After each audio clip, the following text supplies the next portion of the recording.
So who is the... So this is a self-portrait by you and Uglo. And a good thing about us bald people is we make good models for portrait demos. Because you can see the full forehead.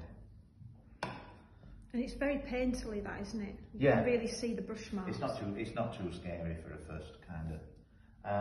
So the next thing for me, what I suggest we do, is we'll look at the forehead. Now Uglo was quite clever in that he used to really focus on kind of one colour. He didn't put too many in to start off with.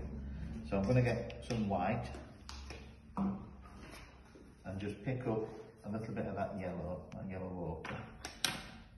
It's quite a bright sort of colour. So white, a little bit of yellow ochre, tiny bit of blue even, just to grey it up ever so slightly. So you've got like an off-white, almost mushroomy sort of colour. And with my flat brush, I'm just going to block in the forehead.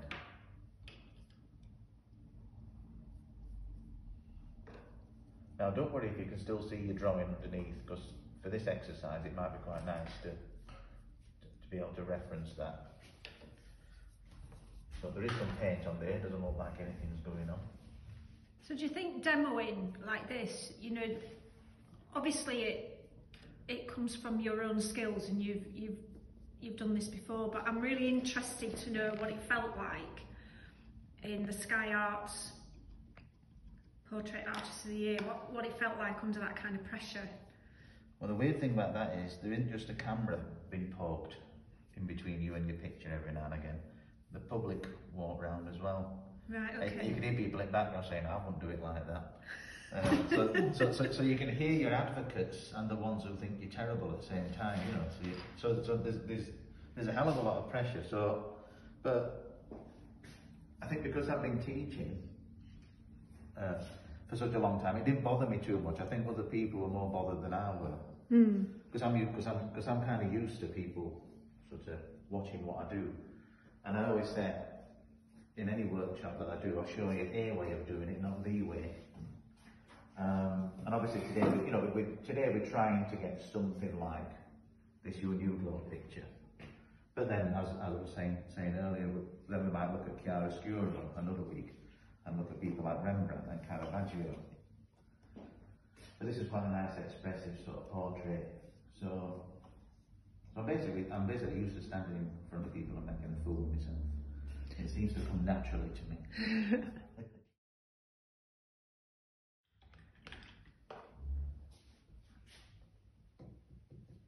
I definitely think everyone's done a grand job. Yeah, I'm just filming some of the other responses. In fact, I prefer these to mine. I've got this slightly. That's because you're close up to your easel, isn't it? Yeah. And not much space to step back. Like it's sat in a wonky chair.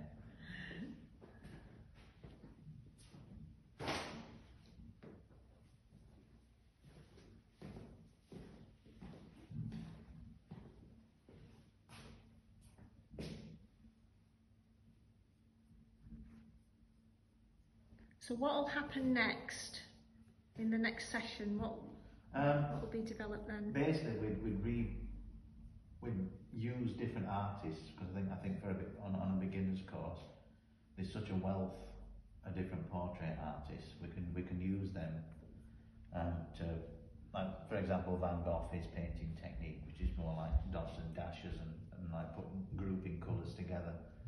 And then there's modern painters like Taishan Schierenberg, who use paint really thick, you know. Then we look at things like chiaroscuro, we look at Rembrandt, them kind of artists. So building a painting up using a ground, so like a red ground, and then working dark colours and lighter colours to create the shadow and light. And then probably working towards, so kind of using different techniques and seeing what people like, and then working towards like a personal final response, you know. Yeah. Where people might bring in their own image. Right. So in the next course that follows this one, it'll be more in that area of developing a personal response and yeah. So kind of trying different techniques first, seeing what works for you, and then working towards. Okay. And for someone who's not done this course but perhaps feel inspired to come and do the 6 weeks, you know, is that okay? Can they manage that? What I'd do is I'd always start off with an artist who's not, I guess, a little bit similar to this, you know, where if you're a beginner, I'd always go through the first steps anyway. Most portraits are going to start in a similar way. Yeah. So it's not like I'll start that 6 week course as if it's brand new, you know. Yeah. So these will just have like a little head start, that's all. Yeah. So it's flexible. It's open to everybody, isn't it? Definitely. So, brilliant. Like I said, by looking at different artists, you know, people might discover that they're more of an impressionist than a barockerist. I've no idea what the word is. Well, we like barockerist. Yeah. It's very Barnsley, I'd say. He's a right barockerist, that lad. So. Very good. Right, well, I'll leave you to it. All right. Okay.